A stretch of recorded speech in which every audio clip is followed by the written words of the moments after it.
Greetings, scholars, and welcome back to our study of Pokemon Blue. I guess I'm gonna go catch a Jigglypuff. Go catch a Jigglypuff, maybe learn a powder move for Butterfree. Maybe there's some other Pokemon out here. Maybe this is where you get, Mankey in this game? Not sure. Find out one way or the other. I haven't seen any Mankeys in battle, so I wouldn't be able to look it up in my Pokedex. That is something that they've had from day one that's really good. Like,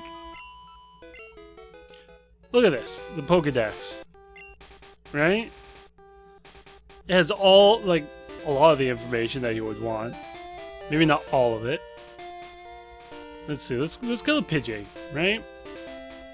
So you click on that, you got data, which is just like the Pokedex entry. It's fun little information to express your imagination and be like, oh wow, this Pokemon is like a living thing that exists in a world. And that's fun.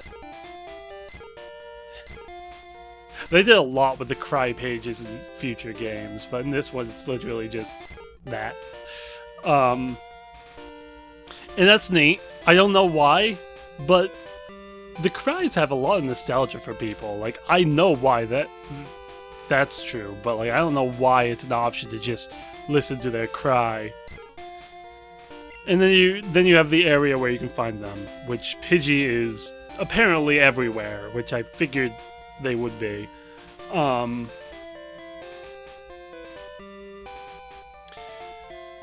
it's interesting to me because you have bestiaries, right? Oh, can you not get Ekans in this game? Is that like a Pokemon Red only? Huh. I don't know. Either way, oh, I can get Sand. That's right. It's either Sandshrew or it's Ekans. Well, Sandshrew is cooler anyway, so I guess I'll take Sandshrew over an Ekans. Yeah. Anyway, it's a bestiary, right? Most games in this time didn't have bestiaries, which is fine. I wouldn't expect them to be honest. Yes, okay. And I don't know if it's the earliest example of a bestiary, because, what, this came out after the SNES, and RPGs had gone kind of crazy at that point.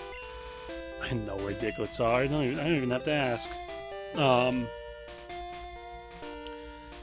But it gives you a good chunk of the information you would need. It doesn't tell you, like, the stats or... well, there's no drop items in this game, but... well, I'm thinking particularly about, the bestiary from the Game Boy Advance... what do we call it? The Game Boy Advance port of Final Fantasy 1 and 2, the Dawn of Souls cartridge. The bestiary in there gave you, like, all the information after just beating it once.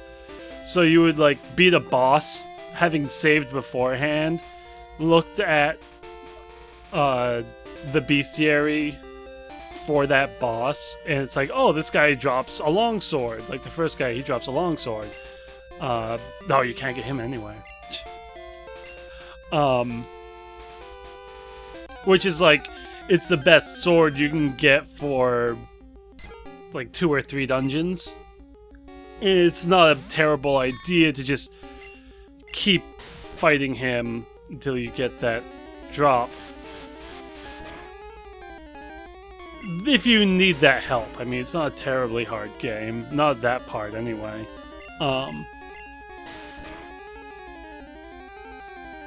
But I can't imagine that was in the original game. I want to say that it wasn't, like, when I had done a little bit of research into, because I the game didn't tell you what the stats were. I had to look up what the stats were. A little bit of reading I did, they said something about the bestiary being new. No, there's confusion. Nice. Yeah, that's useful for Rock Tunnel. Nope. Mount Moon. I can't switch it now. I have to wait. I don't know where I was going with that. Bestiaries. They're cool. And the Pokédex is just...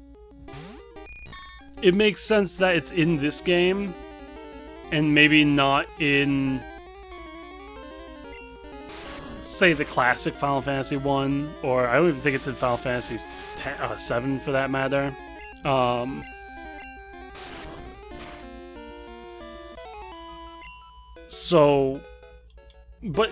it's cool. It's cool, especially for a completionist like me. I want to be able to see how many of these guys I fought, what I can steal from them, what they drop. Even future Pokemon games, when there are hold items in the same in the fashion of like Silk Scarf and stuff like that, and there's Pokemon that are holding berries, you still don't get that information in the Pokédex, and that's fine. There's a few like super rare ones, like a Generation 4, you would have to catch a Chansey that was holding a Lucky Egg in order to get a Lucky Egg, which gives you more experience. And that's just neat, right? It's pretty neato. Not gonna lie.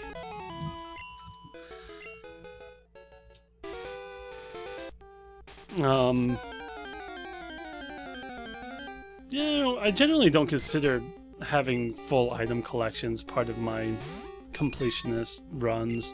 I know some people will, like, oh, you have to have one of every item in your inventory in order for it to be a complete inventory. And it's like, that's a lot of items, dude. I don't know what you're thinking there. But, you know, some people just like games enough to be like, yeah, I'm gonna do that. Hey, there's Jigglypuff. Oh, level 3. I might one-hit you with confusion, so let's just tackle. Oh, I might one-hit you with tackle. I don't have any of the powders yet. No, not item. Oh no.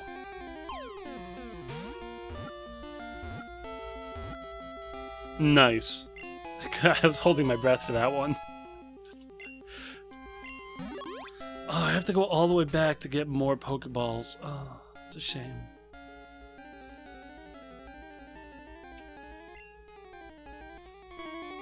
No. I'll nickname the Jigglypuff. No, I imagine there is. In fact, I think you can buy them, but are there enough Moonstones and like other evolutionary stones throughout the game in order to evolve every Pokemon that needs it? Like, we've got Nidoking, Nidoqueen, Wigglytuff, and Clefable. I think that's it. And that's... yeah, I guess 4 is not really a very high number for that, but either way, it's a number. Though I don't think you can get like 3 EVs. I think you only get 1 EV per game. I don't know if that's true or not.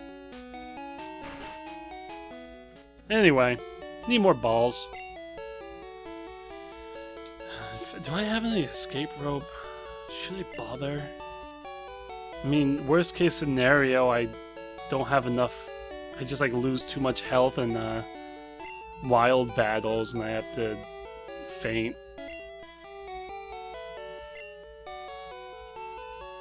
Oh yeah, I have Bide. Nobody cares about Bide.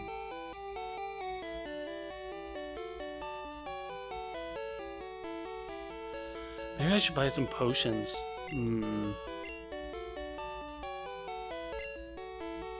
Just... Well, I can only buy 4.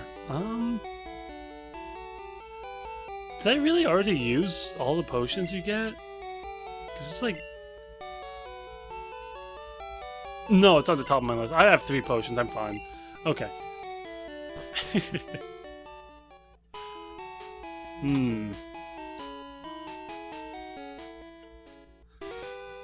Oh, yeah. No, the, catching them all really tickles that itch of completionism. It feels good, man. Oh, sometimes you accidentally meme, you know? Yeah, I like catching them all. I did it once. No, I did it twice. Excuse me. I don't think I'll ever do it again. There's too many now. And by twice, I mean I carried over all the Pokemon I had from Generation 4 to 5. What a punk.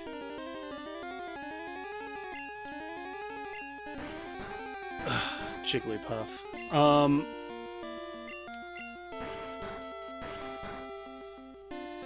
Yeah, over to Generation 5, and then I, like, re-evolved all the Pokemon I need for the in-between evolutions and stuff like that. And it's fun for the first time, because you're experiencing it all for the first time, but after you've done it once, it's like, I don't really care unless I'm shiny hunting. That's the big thing. You need to catch all the Pokemon in order to get the shiny charm, in order to shiny hunt. I think shiny hunting is something that I'll have to go over in... Oh, what a jerk. I hate you, Jigglypuff. The Sleep has like... Or Sting has like a 55% chance to hit or something like that. It's hitting me every time. Pikachu. Let's go! Go get him! No!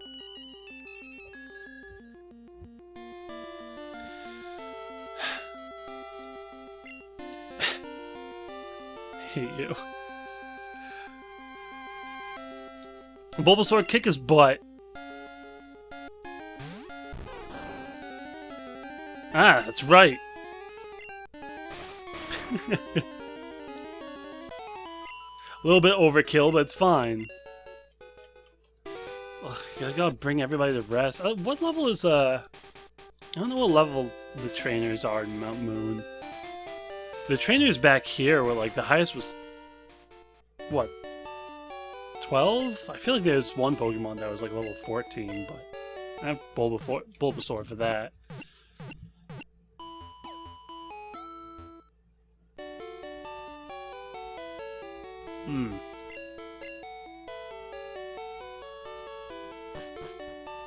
Well, I guess I could discuss that. The game design aspect of catching them all. I don't think it would go over super well nowadays. Slash, I don't think it does go over very well nowadays. But it's also not their slogan anymore. I don't think they use "Gotta catch 'em all" anymore. I think it's just, hey, you can catch them.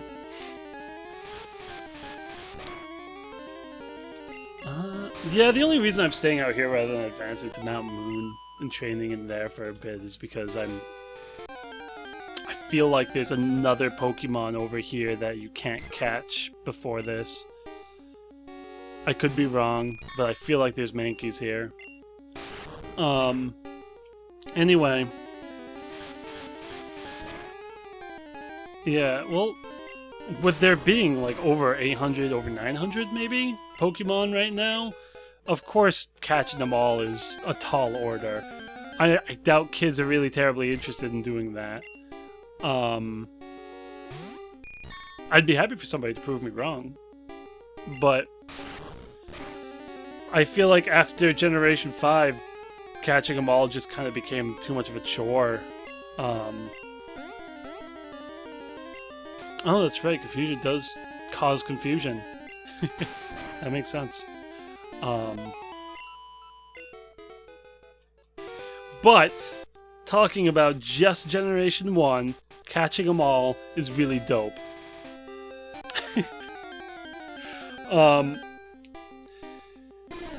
Because I think I said it in my preview video, but it does bring people together in a way that I haven't seen for any other game. Sure, there is a competitive side of Pokemon, but this is the only game that I've actually gone outside of my comfort zone, which is really small, by the way. But it was the first time that I went out and was like, I'm going to talk to other people, specifically on a forum. I don't think it was a Pokemon official forum, but it was definitely like a heavy, like a popular Pokemon themed forum. So yeah, I hung out on there. I did a bunch of trades to get all of my Pokemon in Generation 4, especially like the legendary ones, like Deoxys, that just doesn't exist unless you're trading it from somebody else. I don't think there's any game where you get Deoxys as a base part of the game in by Generation 4. Like, that was the thing in Alpha Sapphire and Omega Ruby. I said them backwards, but whatever. Yeah, because he's like at the very end of the end game, I think.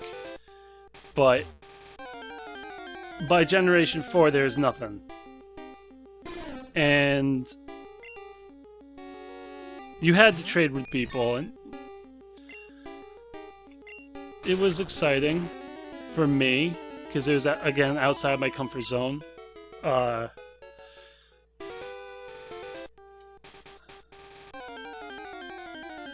And I would say one of my closest friends that I still have to this day, we only really got that close because of Pokemon, because we were trading with each other, challenging each other.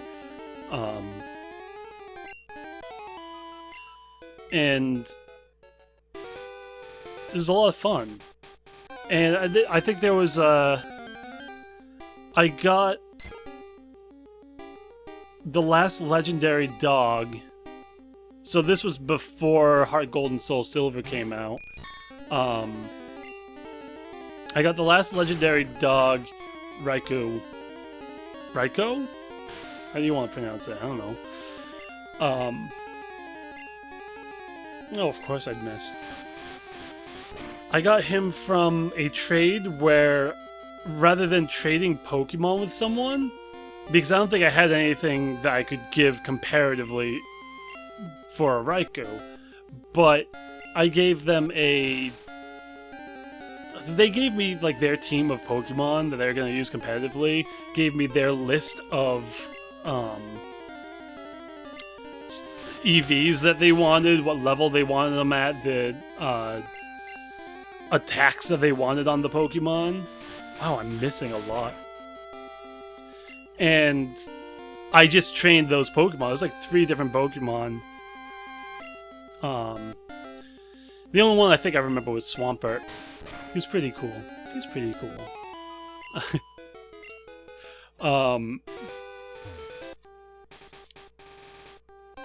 And yeah, he gave me one of the rare legendary dogs, rare at the time. So that for me training his Pokemon. So I traded my time for, I think it was a shiny Raikou too, so that's, I better still have him somewhere. I think he's in Pokemon Bank, which is like non-existent anymore.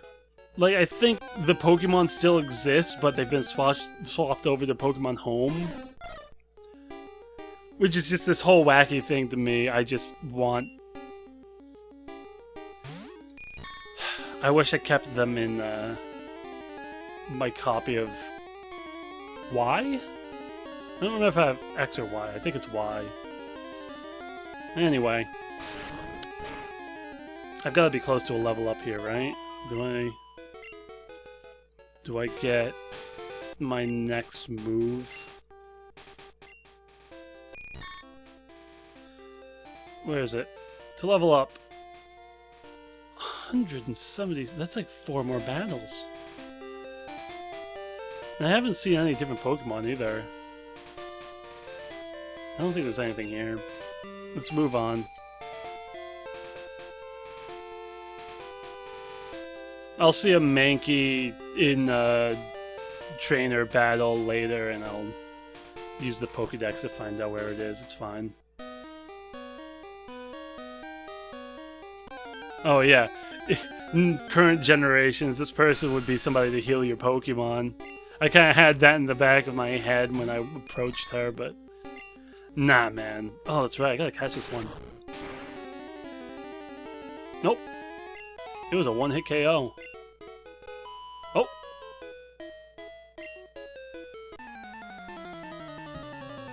What does she have? Just a last? She probably just has Jigglypuff? Oh, Clefairy. Oh. I might not. I don't think I'll win this one with Butterfree.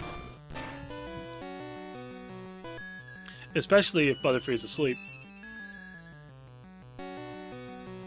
Yeah, I don't know how I feel about that. Everybody who talks about Mount Moon doesn't have anything good to say about it. So I don't... Oh, who do I want to put out? I want to get this over with, so I'm just going to send out Bulbasaur. Bulbasaur! Yeah, you really need to train in this game to make sure that you're keeping up with the local Pokemon. Which I guess is why they've added a lot of different, like, the permanent experience share and the getting experience from catching Pokemon and stuff like that in later generations. Because, I don't know, either people got sick of, or they just decided it wasn't good game design to have to train enough on your way to the next gym. I hardly trained at all in Generation 8.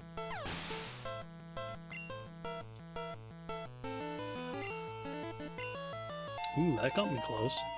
Oh. Oh yeah. It's time. What? Bulbasaur is evolving?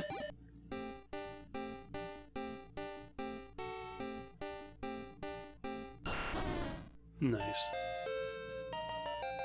Look at him. He's a bro. Yeah. He's also a fun sucker, isn't he? Right. Yeah, like the game design aspect of Mount Moon. Here we are in a cave where everything is just Geodudes, which take a lot of hits to take out unless you have the right Pokemon, and Zubats, who confuse and possibly poison you? I don't think they poison, but... Which kind of gives me the feeling of this was here to make people be like, oh, I have to run away sometimes. But I don't know if that's the way that they're thinking about it, right? Because that sounds very specific, like, oh, we need to teach the players that running away is okay. I doubt that that's really ever in their mind.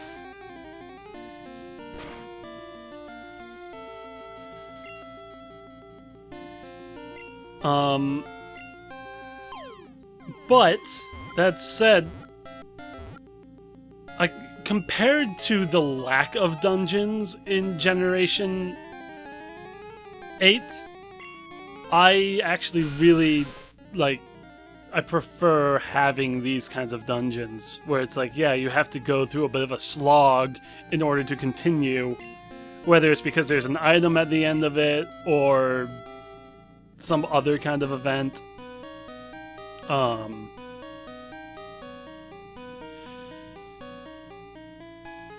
it's, I don't know, I just think it's a little bit more exciting. There's a challenge to it. A challenge that you don't really find elsewhere in the game. It makes you have to rethink. Maybe that's the big thing about PP. I think I said in the last episode,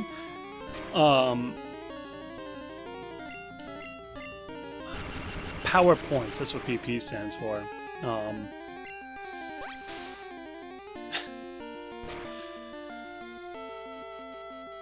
They're looking at these long dungeons and they're like, oh, we don't want somebody to just be able to that's it.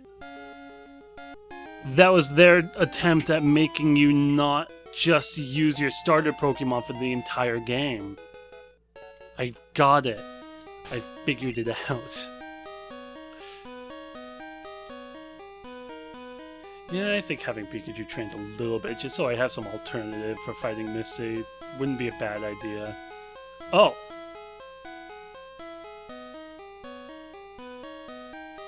So I'm gonna do a little bit of training in here. Oh, you know what? I don't know. I don't know how I feel yet. But either way, this is the end of the episode. Bye.